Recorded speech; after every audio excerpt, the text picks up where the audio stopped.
오늘 새벽에 하나님께서 우리에게 주신 말씀은 예레미야애가 4장 1절에서 10절까지의 말씀입니다. 구약전서 1148페이지입니다. 예레미야애가 4장 1절에서 10절까지 말씀, 저와 여러분들이 교독으로 보도록 하겠습니다. 제가 먼저 읽겠습니다. 슬프다 어찌 그리 금이 빛을 잃고 순금이 변질하였으며 성소의 돌들이 거리 어기마다 쏟아졌는고.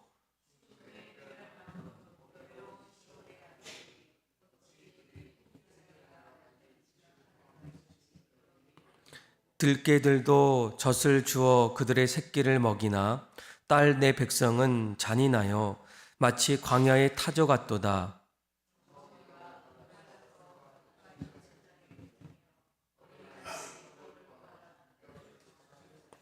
맛있는 음식을 먹던 자들이 외롭게 거리거리에 있으며 이전에는 붉은 옷을 입고 자라난 자들이 이제는 거름더미를 안 놨도다.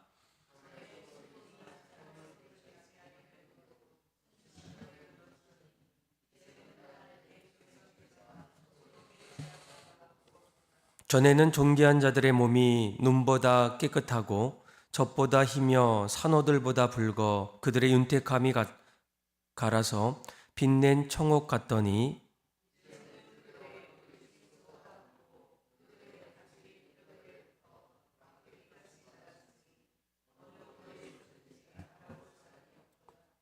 9절과 10절 함께 읽겠습니다.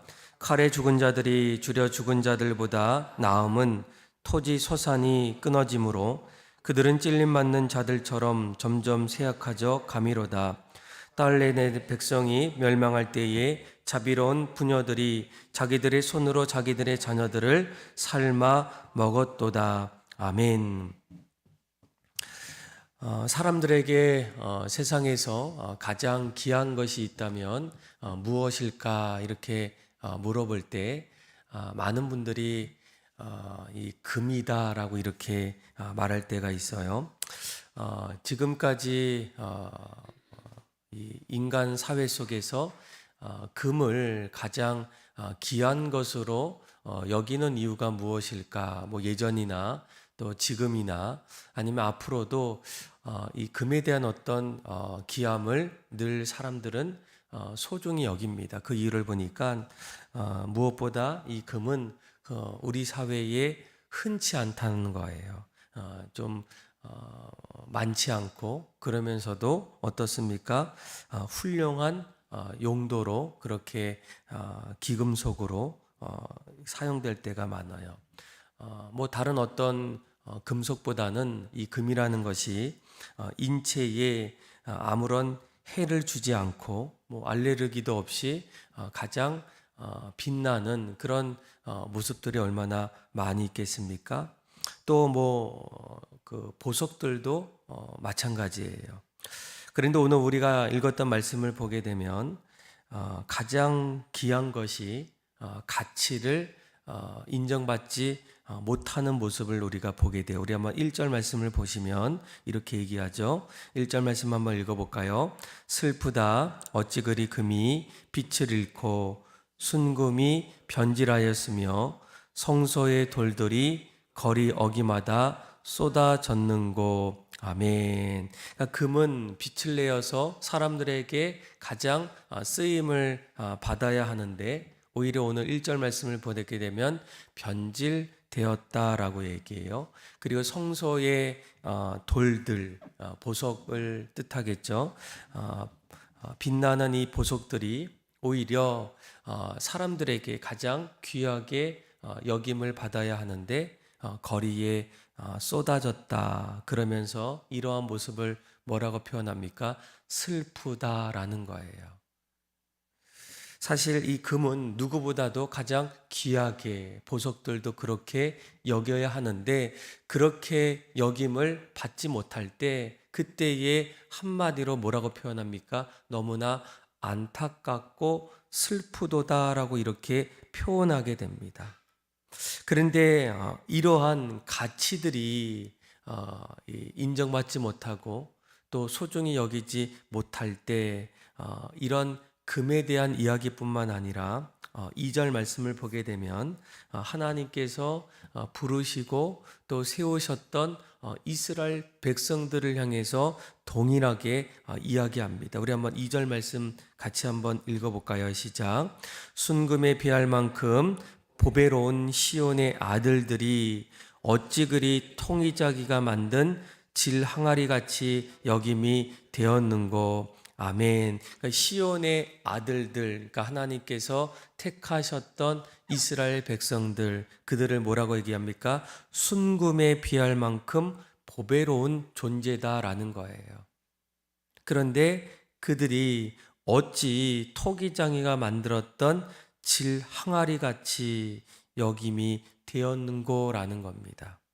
그러니까 무슨 말이겠습니까? 가장 귀한 것들이 가치를 인정받지 못하고 있다라는 거예요. 그런데 이런 모습들을 하나님의 백성들로 지금 일컬으게 됩니다. 조금 더 말씀을 보게 되면 3절 그리고 4절 5절 말씀을 보게 되면 그들이 순금에 비할 만큼 보배로운 시온들의 모습이 아님을 우리가 알 수 있겠죠. 우리 한번 3절에서 5절 말씀 한번 읽어볼까요? 시작. 들깨들도 젖을 주어 그들의 새끼를 먹이나 딸내 백성은 잔인하여 마치 광야의 타조 같도다. 젖먹이가 목말라서 혀가 입천장에 붙음이여 어린아이들이 떡을 구하나 떼어줄 사람이 없도다. 맛있는 음식을 먹던 자들이 외롭게 거리에 있으며 이전에는 붉은 옷을 입고 자라난 자들이 이제는 거름더미를 안았도다. 아멘. 그러니까 3절에 보니까 들개들도 자기의 집이 없는 개들도 결국 그들의 새끼를 위해서 먹을 것을 갖다 주는데 오히려 내 딸 백성들 그들은 어떻습니까? 마치 광야의 타조 같다라는 거예요. 그러니까 광야의 이 타조들 얼마나 뛰면서 이리저리 다닐 때 오늘 말씀에는 이 시온의 자녀들 딸들에 대한 어떤 방치를 이렇게 설명하게 됩니다. 옆에서 늘 돌보고 또 함께해야 될 그들의 자녀들 누구도 그들을 돌볼 수 없다라고 이렇게 표현합니다. 그러면서 젖먹이가 이 아이에게 젖을 충분히 줘야 함에도 불구하고 오히려 목말라서 혀가 입천장에 붙을 정도로 그리고 누구도 그에게 떡을 줄 수 있는 그런 형편이 아니었다라고 이렇게 그 당시에 이스라엘 백성들 또 시온에 있는 그 하나님의 딸들에 대한 어떤 참혹한 그 현실들을 표현하고 있어요. 여러분 우리가 늘 사는 것이 중요하다라고 이렇게 얘기하지만 살아남는 것이 복받는 것은 결코 아니라는 거예요.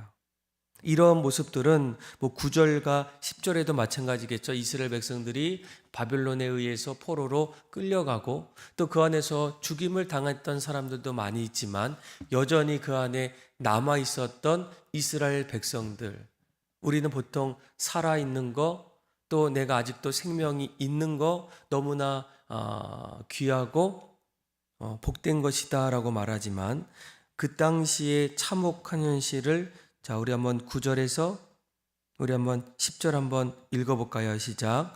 칼에 죽은 자들이 줄여 죽은 자들보다 나음은 토지 소산이 끊어짐으로 그들은 찔림받는 자들처럼 점점 쇠약하여 가미로다.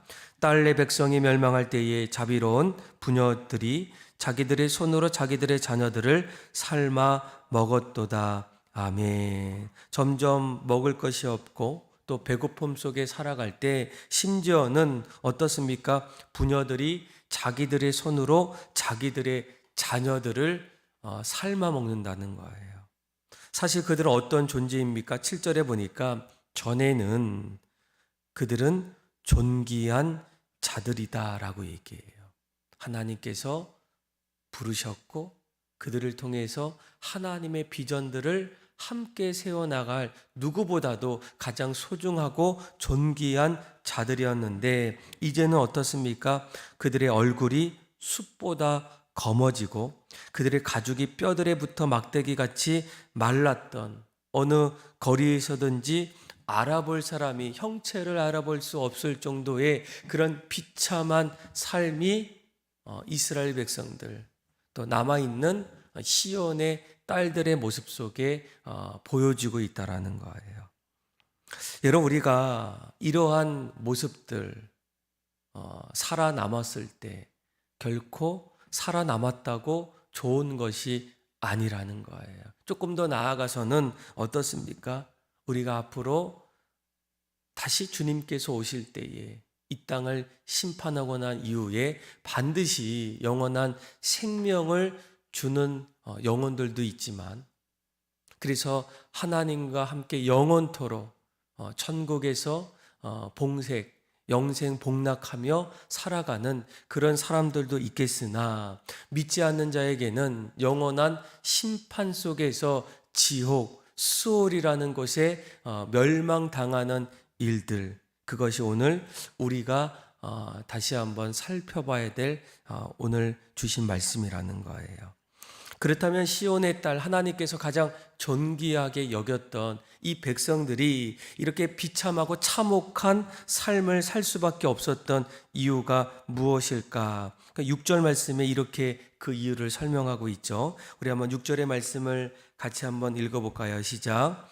전에 소돔이 사람의 손을 대지 아니하였는데 순식간에 무너지더니 이제는 딸 내 백성의 죄가 소돔의 죄악보다 무겁도다. 아멘. 그러니까 이스라엘 백성들, 시온의 딸들이 지금 이러한 참혹한 현실을 맞이하게 된 결정적인 이유가 무엇입니까? 내 백성, 그들의 딸의 죄가 소돔의 죄악보다 무겁다라는 거예요.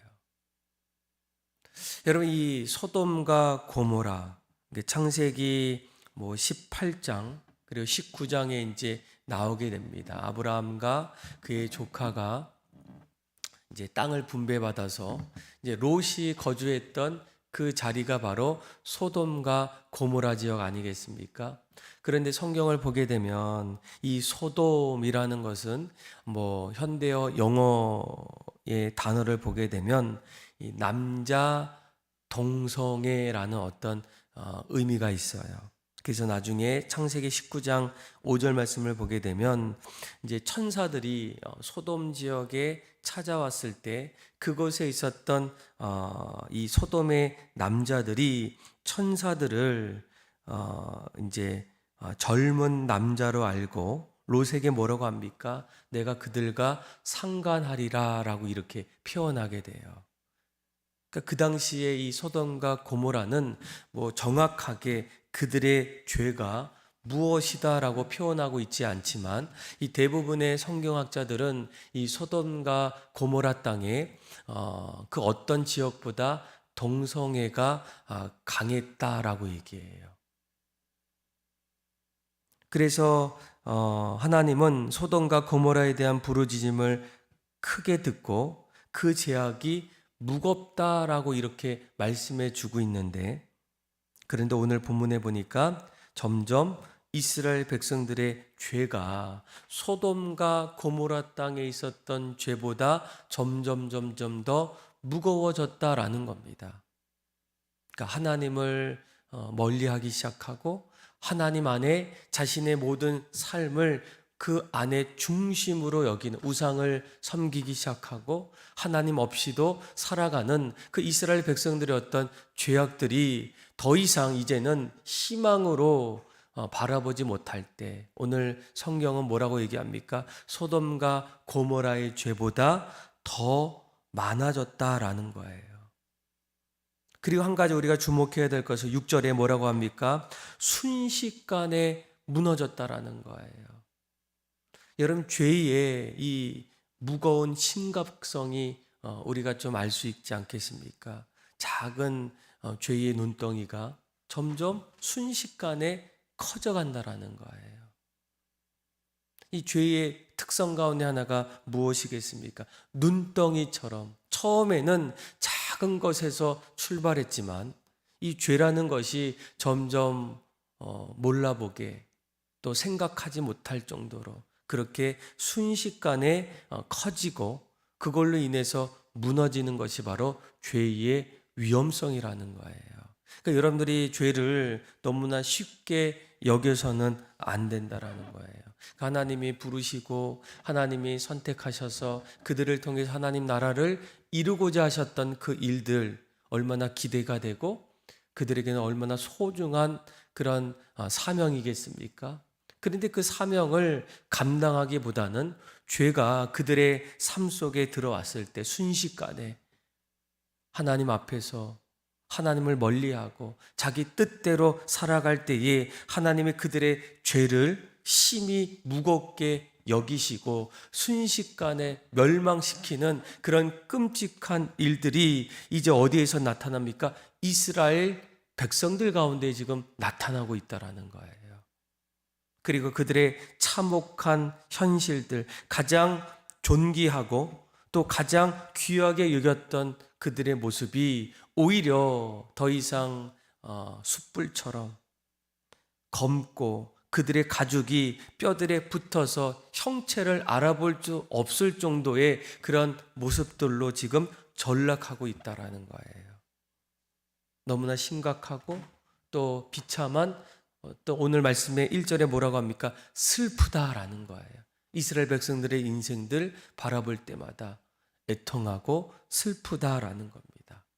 그런데 이러한 시온의 딸들의 모습들이 뭐 그 당시에만 일어나겠습니까? 제가 최근에 한국교회 안에서 있었던 그런 통계들을 보니까 최근에 1년 사이에 장로교를 대표하는 통합교단 그리고 합동 교단의 그 기독교인들을 좀 통계적으로 보니까 1년 사이에 20만 명의 성도들이 교회에서 사라졌다라는 거예요. 뭐 이유는 여러 가지 이유가 있겠으나 어찌됐건 그동안 함께 교회 안에서 열심히 신앙생활했던 이 성도들의 수가 뭐 1,000명도 아니고 10,000명도 아니고 20만 명, 그렇죠? 20만 명의 성도가 교회에서 사라졌다라는 것은 우리에게 시사하는 바가 있지 않겠습니까? 뭐 표면적으로는 하나님을 이제 떠난 삶, 교회를 중심으로 했던 신앙인들이 배교할 수도 있고 또 이제는 교회가 싫어서 교회를 떠날 수도 있고 또 여러 가지 문제로 인해서 교회를 나갈 수도 있고 여러 가지 이유를 이야기할 수 있겠지만 그 중에서 하나가 무엇입니까? 결과적으로 하나님을 믿었던 성도들이 교회를 더 이상 나오지 않는다라는 거예요. 그러니까 영적인 신앙들이 점점 사라지는 그런 시대에 여러분 우리가 지금 신앙생활을 하고 있다라는 겁니다. 이런 모습들이 계속적으로 일어나고 있다면 우리도 전에는 하나님 앞에서 존귀한 그런 하나님의 백성이었음에도 불구하고 앞으로는 하나님께서 우리를 향해서 너희들의 죄가 무겁다, 심각하다. 이제는 더 이상 너희들의 소망을 찾아볼 수 없다라고 그렇게 말씀하시면서 이스라엘 백성들이 당했던 그런 비참하고 참혹한 그런 삶의 자리가 우리에게도 점점 다가오는 것은 아니겠습니까? 그 이유가 무엇이에요? 하나님 앞에서 우리의 죄가 점점 소돔의 죄악보다 무거워졌을 때에 그런 일들이 일어날 수밖에 없다는 거예요. 그래서 여러분 우리는 오늘 이 하나님의 말씀 앞에 반드시 하나님은 죄가 점점 가득할 때 분명 그 죄를 간과하지 아니하시고 심판하신다라는 거예요. 그러나 우리가 오늘 이 말씀을 통해서 한 가지 꼭 마음에 붙잡아야 될 것은 무엇이겠습니까? 우리의 죄와 비참함이 얼마나 하나님 앞에서 큰 큰 것인지를 우리가 깨닫고 앞으로 우리가 어떻게 하나님 앞에서 다시 돌아가야 할지를 점검하고 회개하는 일들이 우리에게 필요하다라는 거예요. 기도하지 않았다면 이제는 더 하나님 앞에 시간을 들여서 기도해야 되고, 또 말씀대로 살지 못했다면 이제는 돌이켜서 주의 말씀 앞에 늘 말씀 뜻대로 살기를 원하는 결단이 필요하고, 또 주님의 사명들을 우리가 마음속에 품지 않았다면 이제는 그 사명들을 회복하고 날마다 주님이 우리에게 주셨던 그 사랑들을 이웃들에게 흘러보낼 수 있는 일들, 우리가 이를 위해서 기도하고 또 깨닫고 이제는 다시금 실천하는 일들이 우리가 하나님 앞에서 해야 될 신앙의 모습이 아니겠습니까? 저는 저와 여러분들이 오늘 이 말씀을 꼭 기억하길 원합니다. 가장 존귀했던 백성들, 하나님께서 그들을 통해서 하나님 나라를 이루고자 하셨던 그 비전들이 한순간에 소돔과 고모라보다 이제는 더 큰 죄악으로 인해서 순식간에 무너졌던 이런 끔찍한 일들이 우리에게도 나타나지 않기를 여러분들이 회개하시고 또 주님 앞에 더 온전히 나아감을 통해서 날마다 순금처럼 주님 앞에 쓰임받고 또 하나님의 나라를 함께 세워나갈 수 있는 저와 여러분들의 삶이 다 되기를 주님의 이름으로 축원합니다. 기도하겠습니다. 하나님 아버지, 오늘 우리가 살고 있는 이 시대가 점점 빛나야 할 금이 빛을 잃어버리고 변질되며 더 이상 아무 쓸데없는 그런 존재로 점점 바뀌고 있는지를 돌아보게 하여 주시고, 우리의 죄가 소돔과 고모라의 죄보다 더 많이 무겁고 그렇게 넘쳐나고 있는지를 다시금 우리의 삶을 돌아보게 하여 주옵소서.